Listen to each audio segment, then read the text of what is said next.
What's the deal, y'all? This your man King Eric, the Media Assassin, coming out with another video. Be sure to subscribe, hit the like button for me. So, I seen a video or a picture or post online where somebody was saying Griselda is what Slaughterhouse should have been. And I'm going to give you the reason why.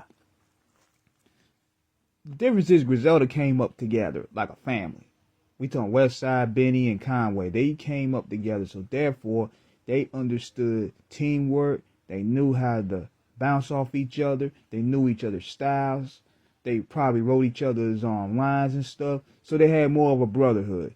Slaughterhouse, on the other hand, it was basically 4 solo acts coming together as a group. And see, what people don't know is Joe the Budden and Royce the 5'9" actually started out beefing. Like, they were threatening to throw disses at one another before they came together. Now, the difference is also all 4 of them were also co-signs. We had co-signs with big labels. Royce the 5'9" had the Eminem co-sign. Joe Budden had the Def Jam co-sign. Joe Ortiz was on Aftermath. Crooked Eye was on the New Death Row. They all thought signing with Eminem, this was going to be the chance that they will get that mainstream look. They was going to get them plaques. Because they were looking to get their status upgraded, especially when things within their respective paths didn't work as they thought it would work. So, if anything, the reason why the Slaughterhouse thing didn't work was mainly because of egos, man. Because, I'm going to be real. Anything involving Joe Budden is going to get sabotaged from the rip. The guy just doesn't work well with others. I mean, it's the same thing. Rinse, repeat. You can look at his track record. He's always the one, the eyeball, talking about, well, I'm speaking for the culture of hip-hop. I'm speaking for the creativity. I'm against the establishment. When in reality, just a manipulation tactic to make himself look good. That's really what that is. And Royce the 5'9" is the same way. With the ego, you can see how he carried himself during the Lupe scenario, the Lupe Mickey Fax situation. It's all ego. Now, Crooked and Joel, on the other hand, they seem to be humble guys that's willing to just do what they do. And Joe Budden accused them like they always following M Lead and Eminem. They don't really, Crooked and Joe, they always quiet. They don't never question M. They never follow. They're not leaders. But yet, here's the thing. Eminem is Eminem. Of course you're going to listen to the motherfucker that has diamond records. The guy breaks records every single day. He's probably one of the biggest stars of all time. He got hit records all over.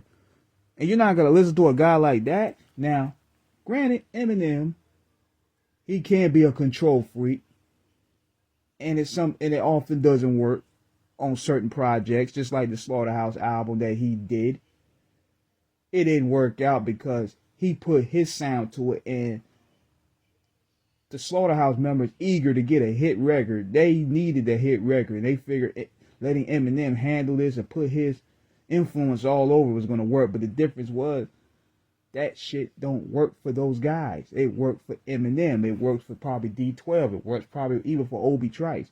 It works for his little homeboys, but it may not work for these guys. Griselda, on the other hand, they came out with a plan on how to distribute their records. They already came with a following. They came with their whole plan together. Slaughterhouse didn't have enough of a base to really command and tell Eminem how things was going to work.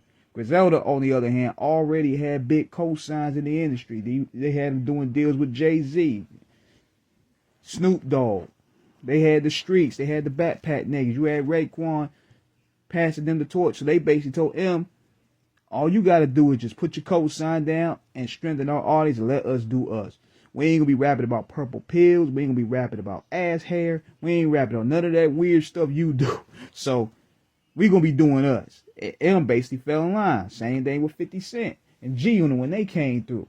M let them do them because he had the numbers. If you have the numbers, you have the track record, there's really not much that they're going to do.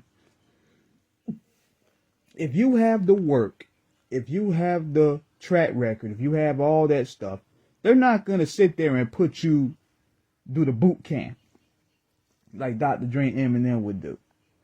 if you don't have any, if you're an up and coming artist, you're gonna have to endure all that. But those guys already came with a fan base, a strong fan base at that. So that's how that worked out. So anybody disagree or agree, just feel free to comment. This is King Eric. Peace.